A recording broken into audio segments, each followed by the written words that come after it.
Welcome back for another episode of the Post Money Plan podcast. My name is Dallas Post, and I am your host. As you know, I believe empowerment comes through knowledge, so my purpose here is to inform, educate, and stimulate thought within personal finance, economics, and investing. You can find me at postmoneyplan.com or search the Post Money Plan in the iTunes podcast app or in Google Play. All right. So in today's episode, I want to talk about side gigs. Just thinking about how there's the income side of the equation and your expenses side of the equation in personal finance.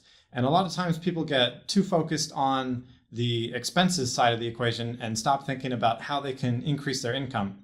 And one of the ways you can do that is by taking on a side gig or doing a side business as you're working full-time at a company. And then as that little entrepreneurial venture grows, you can start to put more time and effort into it and maybe eventually leave your traditional employment to move on to your business that you've created on the side that can become your full-time income as it grows. One of the big barriers to doing that is just not having experience or seen anyone that's gone through it. So I wanted to take the opportunity today to speak with someone that has gone through it, obviously other than myself, to share with the audience. So I brought Ashley Enget onto the show to share her experience. So Ashley is a business coach and strategist that is helping other women to get started on their businesses, more specifically service-based businesses, so they can supplement their income and eventually leave their traditional jobs. So welcome to the show, Ashley. Thanks for having me, Dallas. All right, so tell us a little bit about your background and how you got started into it and what brought you to where you are now. Well, I guess you could say that I've always kind of had an entrepreneurial bug. When I was younger, I had a lemonade stand. In high school, I started a soccer club with my best friend for young kids during the summer to make some extra pocket money. And then in college, I had an eBay store where I sold jewelry online to kind of make a little bit of extra income on the side. So I've kind of always had the entrepreneur spirit, and my family are just really adventurous and dreamers, I guess. So I knew this was eventually my path that I wanted to go down. I just didn't exactly know what I wanted to do once I, quote unquote, grew up. Yeah, a lot of entrepreneurs have a similar story. Just always along the way, they kind of were thinking of different ideas of things to sell or ways they could help people around them and make some money along the way. I think there's something in people that it's not just something that you choose later on in life. There's something that you kind of have, like you said, that bug from an early age. I don't know about you, but for me, it was always like kind of wanting to go by my own rules and not really like step in line with the way everyone else is doing something. And I feel like that kind of suits entrepreneurs. Yeah, I can definitely relate to that. I just never felt like I fit in with going by the party line kind of thing. And I don't know if that's a good thing or not, but it's definitely something that encouraged me to go out on my own and try to get away from the corporate culture kind of thing. Could you go a little bit more into your background in terms of how you got your current business going and how you got it to where it is now and like leaving your traditional employment and that kind of stuff? Yeah, so I was working at an oil and gas company for 4.5 years, and about a year before I left is really when my priorities started shifting in life. So I really noticed that like the long hours I was putting in at work really wasn't what I wanted to be doing for the rest of my life or, my remaining 30 years. And then it also started coming up that I wanted kind of a legacy. I didn't want to be looking back on my life and thinking, what did I accomplish the last 30 years? Well, I helped make spreadsheets and Word documents and push papers and make meetings, which is fine. Like we need people to get oil out of the ground for sure because we all drive cars, but it just wasn't fulfilling me anymore. And I was at this point in my career where it was really to decide, do I want to go leadership route or do I want to pursue something on my own? So I really wanted to increase my impact on the world, and part of that is going into missions. I went into a mission trip 2 years ago, and I really just saw the great need out in the world that, we just have so much in the US and we just have so much potential to help others. And so me being limited by 2 weeks of vacation was another reason. If I chose to go on a mission trip for 1 week of the year, then, that only gave me 5 days remaining to go hang out with my family for Christmas or, Thanksgiving or any other trips. So not only did I want to be free of the limit of 2 weeks of vacation, but I also wanted to be free of my income cap because I wanted to create my own income to donate to the places that I wanted to. And one of those is my sister's venture. Her coffee business supports an orphanage in Nigeria. So it really just all came together. We started our businesses at the same time. And my dream is to support probably 80% of the orphanage being built over there. And, being limited with my income at my corporate job, that was going to take a long time to be able to raise the funds. But I know, being an entrepreneur, you set your rules, you can set your income. And it's not important for me to make a lot of money. I'm totally fine being capped to something, but I want to help others. I want to do more. I want to contribute to mission trips. I want to be able to give scholarships and fund an orphanage being built. And so it really comes down to my purpose in life. And my purpose at my oil and gas job faded, and my priorities really shifted to being at home and spending time with people that I cared most about and, supporting other people in the world as well as, locally. So there's really a lot that goes into it, but the basic thing was my priorities shifted. I wanted to be there for the people who I loved most, and my corporate job was draining me. I was spending 12 to 14 hours a day there, and I'd come home drained, and I just wanted to sit on the couch and watch TV. And that wasn't fair to my family. That wasn't fair to my friends. That wasn't fair to my church community.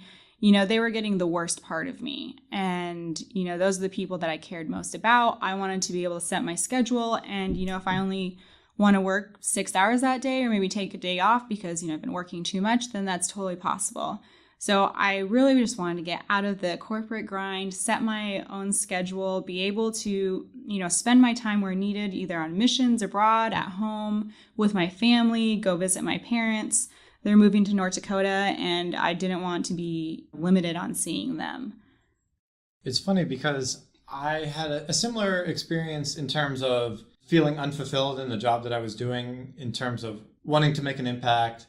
It's probably a similar experience of in your 20s, you being idealistic and wanting to do something that means something, and eventually getting to the point where you say, okay, I want to take a risk here. And I'm sure there's plenty of people who feel that way, but are risk averse and are not inclined to go the entrepreneurial route. But those of us who are risk seeking, I guess you could say, are then willing to jump out there and say, okay, I don't know what's going to happen, but I want to make an impact, and I want what I'm doing to mean something, and go out there and try something on my own. But I would say that made me think of that I think we're very blessed to be in such a situation that we can have that opportunity to even choose to say hey, I want my work to be fulfilling, and not just, hey, I have to do this to survive or else I'm not going to have food on the table kind of thing. It's such a blessing to even have that opportunity and that privilege to be able to take this risk and go out there and try something, versus so many people in Africa or India that probably could be great entrepreneurs, but they just don't have the privilege, that opportunity to try to strike out there on their own. Although I would say my experience is that I've come across a lot of immigrants to the US who are much more entrepreneurial than Americans. I think part of that might have to do with Americans have a more established track record in the US where their parents did X, so they're going to do X. Versus immigrants have come to the US, they don't have a proven path from their family, and so they kind of have to just strike out there on their own. I've seen that a lot. I don't know about you. Yeah, I think that Americans in general are taught more to stay in the safe zone, build kind of a comfort around you. And so if you leave a corporate job to do an entrepreneurial venture, you're leaving that safety, you're leaving that consistent paycheck, those benefits, those health benefits. And, that's just kind of something we've been taught in the US, I think, is really just do what's, within your comfort zone. Don't push outside those boundaries. And so maybe outside the US, they're not taught to be as, in the safe zone. They're yeah, go do what you want to do. Go do something purposeful, fulfilling. It could be a completely different mindset. So what was the process of coming to your specific business and getting that going? How did you come to that, and how did you find your niche and all that? Yeah, so I didn't know what business I wanted to start, but I knew I wanted to start a business. So I figured instead of wasting time, I might as well start researching how to start an online business. So whether it was how to build a website, how to write your copy, how to do digital marketing, sales funnels, everything, I started researching all of it. And with the intent that eventually I would find a business idea and then marry the two. Well, what I found was I actually truly enjoyed the online business aspect. And so I loved all these components and I spent months and months researching and learning. Then I ended up buying courses about it. And then I figured, wow, I know so much about this online business. I can teach other people how to start an online business that are more specific, like maybe health coaching, but it all pertains to service-based. So whether they want to start a web design business, a virtual assistant business, anything basically that allows you to be location independent while creating an income for yourself is what I started focusing on. So that was really what lit me up. It made me excited. I love the strategies. I love the funnels.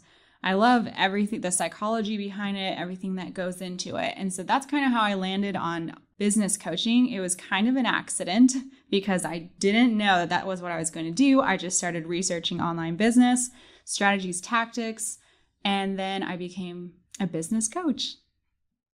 How has the journey been since you started to now? Like, how has it grown and where are you at in the process? So I officially went full-time into business coaching last fall in October. To be honest, it was kind of an interesting shift because all of a sudden I have my own schedule. There's no boss. There's no one telling me what to do, when assignments are due, when there's a deadline. And so I had to learn how to create my own schedule to really keep myself accountable and set concrete deadlines for me to achieve my goals. But at the same time, I also have this looming thought like, hey, I have to get going anyways. I don't have a paycheck coming in anymore. So there's a little bit of, I guess you could say, self-imposed deadline there. Sure, yeah. Yeah, so there's a motivating factor to get moving. And did that make you realize that in the corporate culture, all these deadlines and things, like a lot of them are actually like fairly arbitrary, and you just like didn't realize that until you go out on your own. It's like, oh, I'm just making up a deadline. Yeah, no, it really was. I just remember like working for Saudi Aramco, like things would come from, all the way up from potentially like the Saudi king. Be like, I want this university done by 2 years from now. And then everyone would freak out like, oh, we got to get this done. Yeah. But the 2-year deadline was completely arbitrary, Yeah. just to get people motivated. But in the end, that's kind of what it comes down to. You have to be motivated and stay on top of your tasks to like keep things going. Otherwise, things can kind of slip away. To be like completely frank, I've been working on an online course to teach people how to start investing. And I had a good amount of it done back in the fall, but I didn't set any deadlines for myself and just started working on other things and knocking out the podcasts and not prioritizing it. Meanwhile, here we are in February and I haven't finished it. So I made a commitment recently to start back on that. I set deadlines for each of the steps for myself. So that's basically doing what you're saying, holding more accountability to myself for that process. And I think it also helps you like keep focus in terms of what it is that you're trying to accomplish. If you're spending all your time on some kind of labor that's time intensive, but it's not going to produce any fruit for you or produce income, then why is it that you're spending so much time on it? Versus if you're just focusing all your effort on the thing that's actually going to produce the fruit, then why not focus the time there and you'll see more return on your time. Yeah, I think that's a really good point to make because it's so easy to get stuck in the details and work on things that don't actually progress you and move you forward in your business. And the actions that actually do create income for you are typically the ones that get pushed back because you're either have a fear of, completing it and putting it out to the world, or, there could be a lot of reasons. It's not like I'm a serial entrepreneur that I've gone out and started 100 different businesses. This is really the first official business that I've done. But I've heard from a lot of tangential experiences that a lot of times people will focus so much on the infrastructure of starting a business that they don't actually focus on the product or service that it is that they're trying to provide to people. People spend so much time opening up business bank accounts and filing like an LLC, all this like infrastructure, setting up, their website and all this stuff, which they're important things. But if you're not actually worrying about whatever it is that you're trying to do, then you're really getting lost in the forest and missing the point of what you're trying to do. Yeah, I completely agree. I mean, I totally got stuck in those details and was like, oh, I need to finish my website. I need to file for my LLC. And the first month that I was officially out there, I only made $300 because I was focusing all my efforts on the wrong they weren't income generating activities. And so, yeah, that definitely happens. And you put all these tasks in your mind that you think you need to do and complete, but really you can have a business without a website.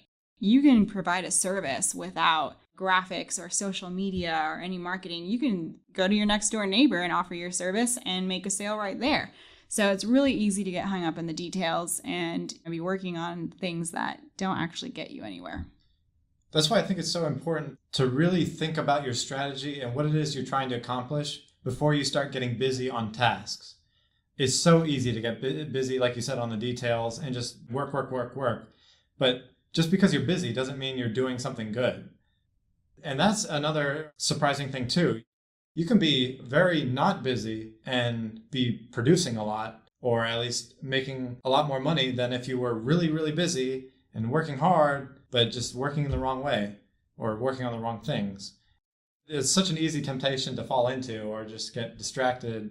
And that's why I think the strategy of thinking about what you're trying to do before you go and do something is so valuable.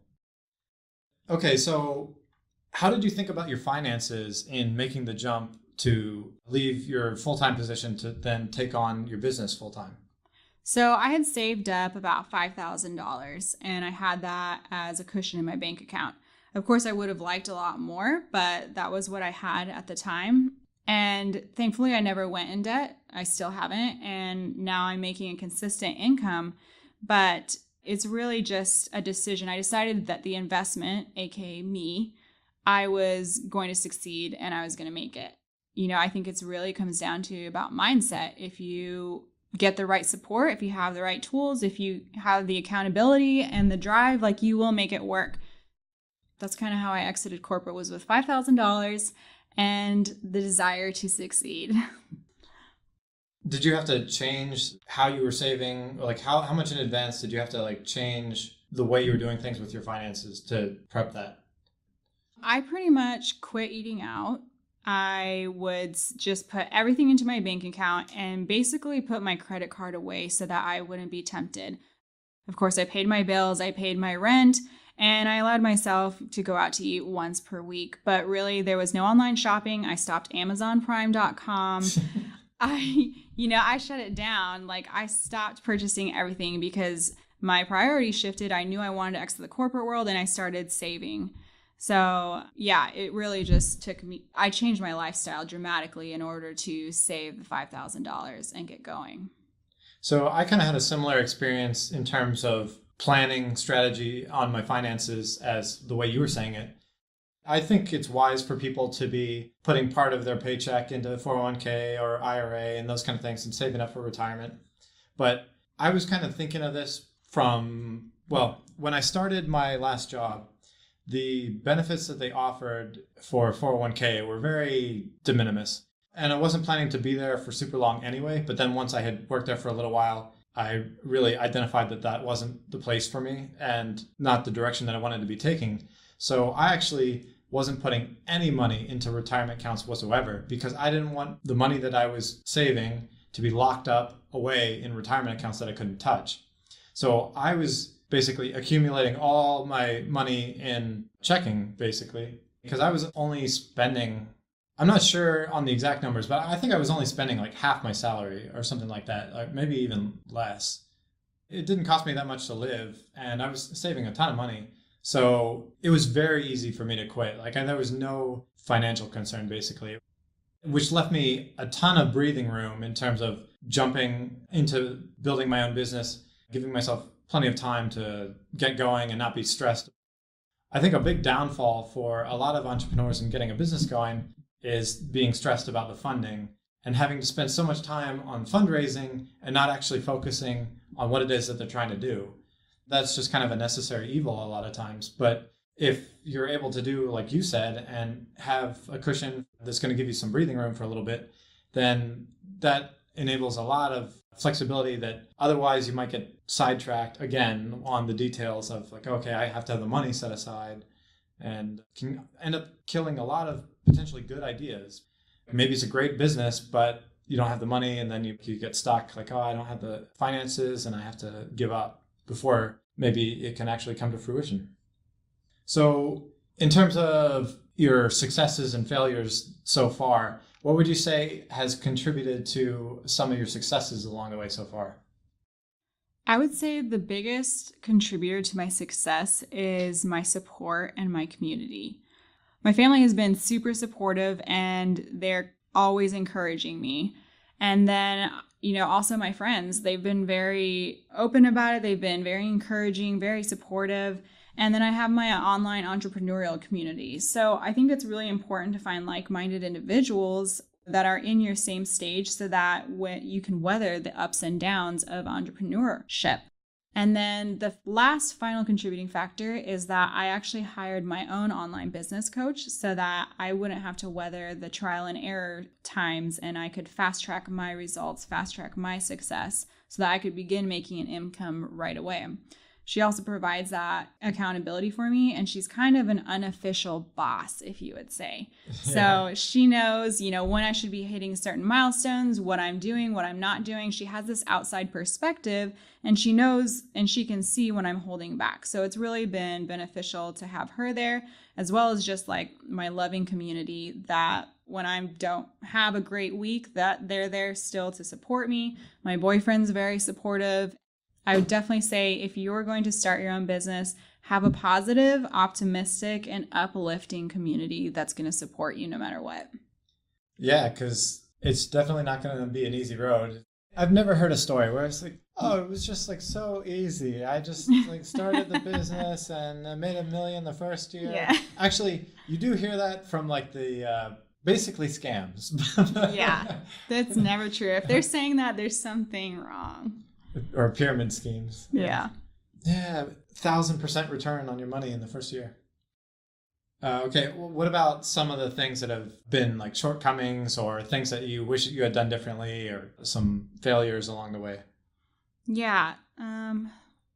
Where everything's just been rosy? No, I'm just trying to think of I had a lot of shortcomings and a lot of quote unquote failures, but I do think that they were beneficial in my learning. And I've grown a lot since last fall. I think the biggest thing that's held me back is fear. And that's really fear of failure, fear of judgment, fear of criticism, you name it. And so at the beginning, it stopped me hugely from putting myself out there and just telling people about my business or talking about it or putting it out on social media. And I think that really delayed my growth in my business for several months. I could have been way further along growing my community, growing my network if I had just been open and just being free about what I do. That makes me think of something from my experience. I just think it's funny. Have you had any experience where people externally, like, they're supportive, but then they're like, okay, like, when are you going to go back to doing something real? All the time. People have finally decided, like, okay, she is really actually doing this for real. But I would tell friends what I'm doing, and they just kind of look at me and they're like, oh, that's nice. Isn't that going to be a lot of work? I'm like, that's not what you should say to me. Like, just say, congratulations. And yeah, I had family members who, now that I'm doing well and I have created a stable income and people now believe in me, family members have now told my parents, yeah, we were kind of wondering about her. It was really nice or really great that she's doing that, but we didn't know if it was actually going to last. So I'm glad that I found that out later, as opposed to if they had told me that my first month or two in business, it would have been crushing to think that they thought, or to know that they were kind of saying that behind my back. Yeah, I don't mind.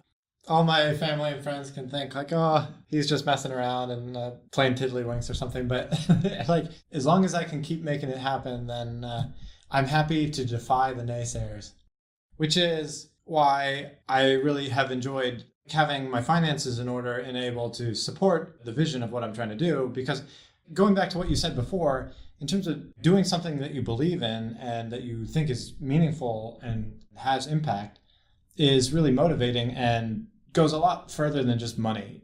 And I think on a very theoretical level, in terms of society, if we have everyone in society doing jobs that they actually very much value and believe in the purpose of them, like the ethos behind something, then they're really going to be more productive citizens in society than if they were doing something that was like higher pay, but they just didn't care about. Like, I think about what I was doing at my last job at Raymond James. Like, okay, the salary was really good, but I didn't believe in what I was doing, so I wasn't motivated. I didn't do anything more than what was required of me. That didn't feel good, but I also wasn't motivated to be doing more than was asked of me, because like, what was the point in investing in something that I didn't believe in? Then as a Christian, where I feel that we're directed to be working not just for our employers, but for God, that also kind of convicted me in not reaching my full potential versus what I could have accomplished, but wasn't really motivated for. Do you feel like you experienced that as well? Yeah, I mean, at my corporate job, I wanted to clock out as soon as possible. I mean, we had really long days, so as soon as I'd leave, like, I was not thinking about work. And on the weekends, the last thing I wanted to do was think about what I had to do. But now that I'm doing something that I love and I'm passionate about, and my motivation for it is aligned with what's important to me and my values, now, like, I don't mind if I'm not doing something on a Wednesday night. Like, I don't mind working at all. I enjoy it and I love it. And, if I work a couple hours on Saturday, I'm totally fine with it. And that would have never happened at my corporate job. I would have never willingly opened up my laptop and thought, oh, maybe I can, work a couple hours. Yeah. But now it's fun to me. I love it. It's motivated by my desire to reach my big end goals. Yeah, I mean, that speaks exactly to the point that I'm trying to make. The difference between having to do the dishes and you hate doing the dishes versus someone that just like loves organization, they'll be like knocking out the dishes left and right kind of thing. It just makes a world of difference. When you like what you're doing, you don't even think of it as like, it's not a drag. You're like, oh, when do I get to? Kind of thing. All right, so how about some of the perks and drawbacks of doing things on your own and running your own business? So perks is obviously my time, my freedom of time. I get to wake up at 9 a.m. one day. I get to wake up at 6 a.m. Depends on what I want to do. I can work out in the middle of the day. I can drink coffee at 11. I can go visit my parents anytime. I'm heading to Thailand at the end of March for 3 weeks, and I get to work from Thailand. So I'm going to work, a couple hours a day while I'm over there. So that's the obvious outsider perk, is that I can work anytime, anywhere, and complete what I need to do. Then the drawbacks is that you become an expert at pretty much everything. At a corporate role, you kind of are assigned one task that you really become good at. But once you become an entrepreneur, you now become accounting, you become finance, you become marketing, you become content creator, web designer. And unless you are fortunate enough to have the funds to actually outsource that all, but I would be willing to bet that most entrepreneurs don't have $50,000 sitting around to hire different people to work for them. So the drawbacks is that you do need to become an expert, quote unquote, at all these things. But it actually becomes easier and it's fun down the line. And now you become this really well-rounded person. So I would say that's one of the drawbacks. And then kind of like you were mentioning earlier, just people's kind of perceptions of you. My close friends and immediate family and boyfriend are super, super supportive. But when it kind of goes past that, people just kind of look at you differently, and they kind of, I don't know, if they think you're kind of crazy for leaving a safe job. I don't know exactly what they're thinking, but you have to find a new community, and some of your friends kind of drop off. I think that is true. I mean, it's easy to be skeptical because most businesses do fail. So, I mean, there is that. But I think there is a slight part of it that sometimes people are a little bit, I don't know if jealous is the right word, but like maybe a little bit envious in the sense that I think a lot of people long for the autonomy of entrepreneurship, but aren't willing to take the risks of it. Last question for you. What are your goals for the future of your business, and what do you see in the long term? So my goals for my business are to completely fill out my one-on-one coaching program and then have a continuous group program so that I can start funding my sister's project for the orphanage. So I guess this is both my short and long-term goal. I want to just really be able to make that big impact. And we're going to Nigeria this summer to go visit her specific location. So that's really exciting. But long term, I want to have a staff that I hire. So I want to have a social media strategist underneath me. I want to have virtual assistants and web designers that can be part of my team so that we can best serve our ideal clients and really fast track their results. So by growing and expanding our team, I know this probably sounds cheesy, but I'm going to cap myself at $75,000 a year. And anything I make over that, all of it's going to go back towards missions that I believe in. So whether I'm making, $100,000 or if I'm making $1 million, the rest of it, really the income isn't important to me. I can have a really great lifestyle living on, $75,000 a year. And so I'm sure people will think this is crazy that I even say this, but I really just, same thing with my Christian values, and my priority shifting. What matters to me is the impact I make on the world and how many people I'm able to serve and how many people I'm able to really help. So if people want to get more information on your business or want to get some coaching from you, where do they go? You can find me on www.ashleyenget.com on my website. All right. Thank you so much, Ashley, for coming on the show and sharing your entrepreneurial experiences. Thanks so much for having me. Catch us next time on another episode of the Post Money Plan podcast.